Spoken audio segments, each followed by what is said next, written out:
Valérie Canel, si elle veut nous rejoindre, avec une valse à 1000 temps.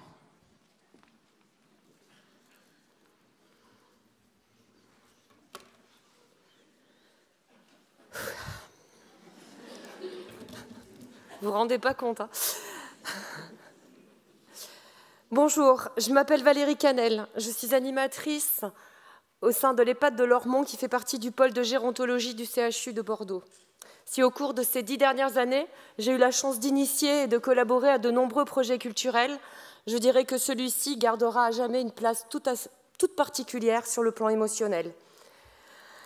Le film que vous allez voir ne nécessite pas que je vous en dise beaucoup plus. Le projet est le résultat d'une année de travail, de rencontres, avant qu'il ne prenne forme. Il est le fruit d'une étroite collaboration entre la Compagnie Révolution, l'ensemble du personnel de l'EHPAD, le service culturel du CHU et bien sûr les résidents. Il est né de l'observation, de l'écoute et du désir des résidents. Il s'est construit avec, par et pour les résidents, quel que soit le handicap. La danse comme vecteur culturel, vecteur intergénérationnel, bon film à tous. Parce que mon père, il faisait de l'accordéon, il faisait des balles. Donc je dansais avec lui. Et puis voilà, c'est tout. Puis quand il est plus venu, il est mort, ben, j'ai continué de temps en temps. J'ai dansé aussi à Bordeaux, il n'y a pas longtemps en fait. Je m'étais habillée comme on faisait dans le temps, une robe longue. Mais je n'avais pas un cavalier, j'avais une cavalière. Mais elle dansait bien, moi aussi. J'ai toujours aimé danser, moi. De toute façon, il faut que je bouge. Il faut toujours que je bouge. J'aimais beaucoup le bal. Et une fois, j'étais tellement partie pour aller danser que je me suis arrêtée pour danser à Séverine. J'ai posé pour m'acheter des souliers pour aller au bal. Et je me suis cassé la figure en sortant du magasin. Parce que j'ai essayé, je me suis assise par terre. Quand j'ai voulu me relever, adieu à viennoise. Tout le monde par terre. Autrement, j'adorais danser. La dernière danse que j'ai faite, ça a été à la Bastide. J'ai dansé la danse des baskets. Et j'étais enceinte de 8 mois et demi. Moi, je vais souvenir, j'ai tellement dansé que je sais plus. Moi, j'ai dansé tous les jours, toutes les semaines. J'ai mon papa qui dansait aussi avec moi, alors. Ça aère un peu le cerveau, c'est comme ça. Moi, j'avais que ça, parce que mon papa était malade, tout ça, alors. Mais il venait danser quand même avec moi. J'aime bien la danse, moi. Je dansais, mon Dieu. On ne ferait qu'un bon réunion. C'est bon.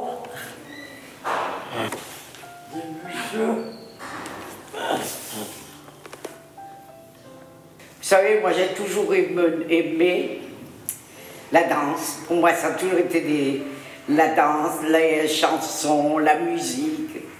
Si j'avais pu faire quelque chose à mes enfants, moi je voulais faire de ça, quoi. Moi, quand j'étais jeune, oh là là, j'ai commencé à aller au bal à 14 ans. Et bon, on n'avait pas les mêmes danses. Et comme je dis, nous on avait des jambas, des valses, des tangos. J'en ai fait moi du hip-hop et alors. Mes parents habitaient près de la gare Saint-Jean, enfin derrière la gare Saint-Jean, et là nous allions à Bègle danser. Il y avait un grand bal qui se faisait toutes les semaines, le samedi. Et on partait à telle heure et rentrait à telle heure, une heure juste. Sinon on venait nous chercher, sinon le samedi après on n'allait pas au bal. Ah, c'était comme ça. Voilà. J'allais avec des copains, on buvait un coup. Il y en avait un qui dansait, ils dansaient, ils avaient appris un peu quand il y avait des noces, des mariages. Moi, je n'ai pas eu de mariage, ils ne savaient pas bien. tout le monde danse. Ouais.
Je vais me faire accompagner pour vos questions.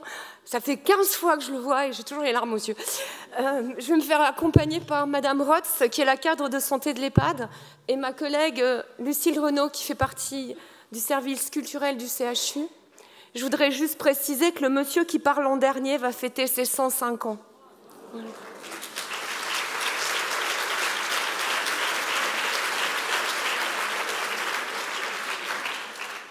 Ok, nous passons aux questions de la salle.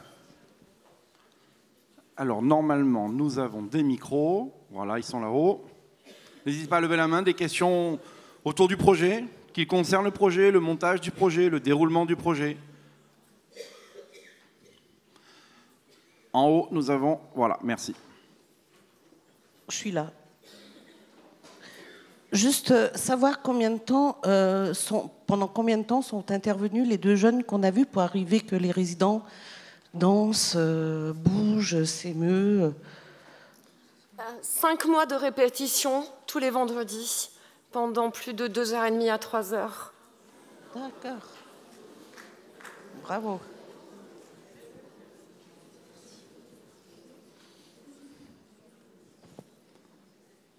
Une question en bas.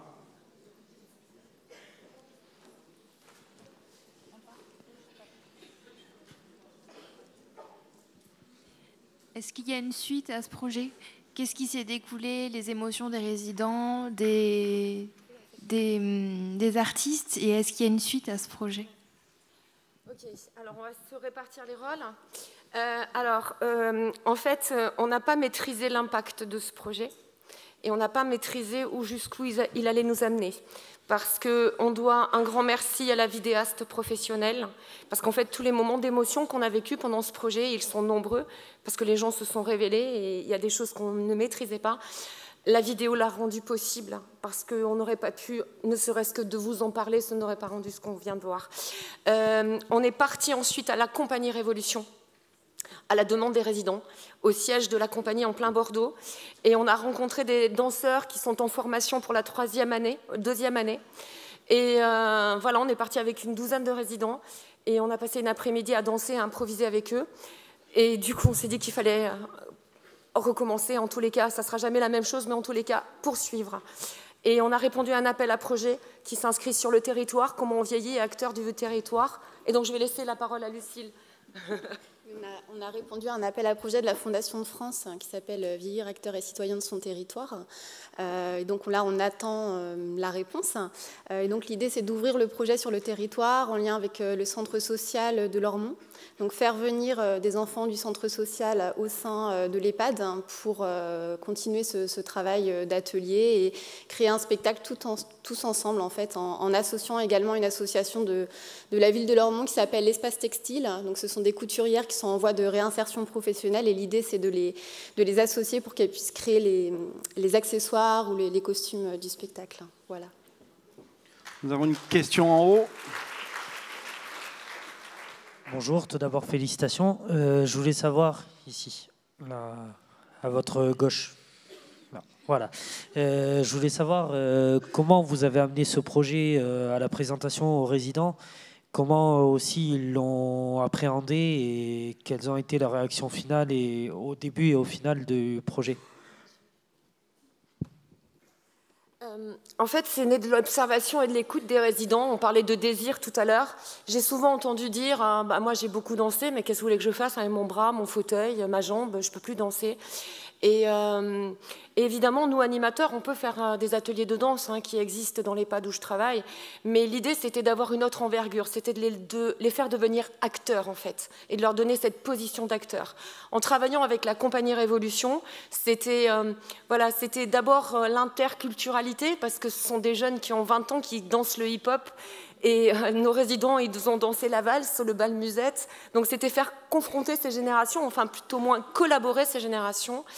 Ça n'a pas été facile au départ, c'est pas gagné. On a essuyé des plâtres, c'est-à-dire qu'on a commencé à 5 résidents, puis le bouche à oreille a fonctionné. On a entendu qu'est-ce qu'ils croient, c'est de la gym là, n'importe quoi. On sait danser, lever un bras, ça c'est de la danse. Vous croyez que c'est de la danse? Et puis finalement, petit à petit, avec une bienveillance des danseurs. Une bienveillance innée, parce qu'en fait, ils n'avaient jamais appréhendé l'univers de l'EHPAD. L'alchimie s'est fait, quoi. Et les résidents, de 5, on est passé à 10, à 15, à 20.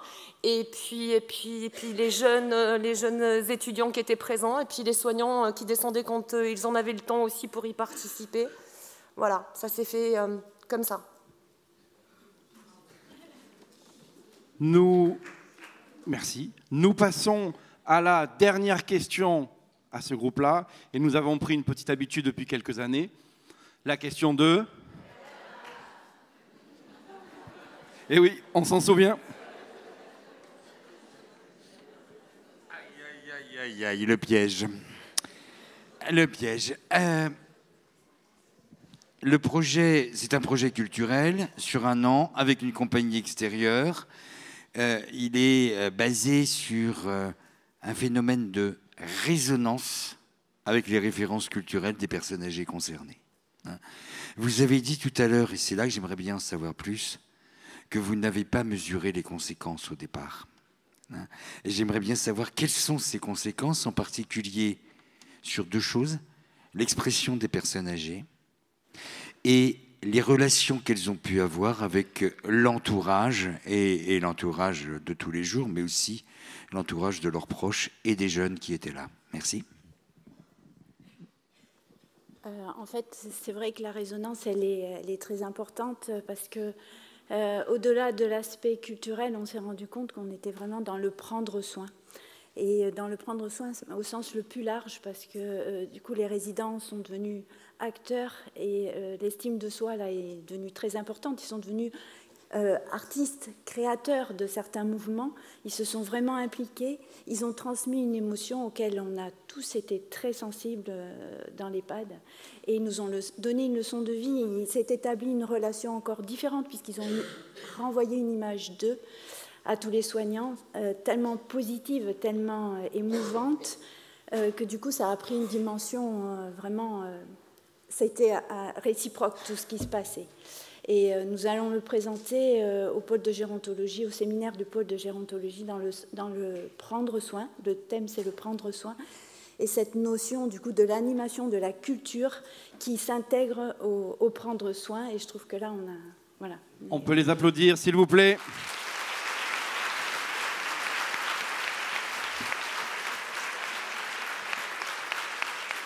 Nous appelons maintenant Sylvie Varrois.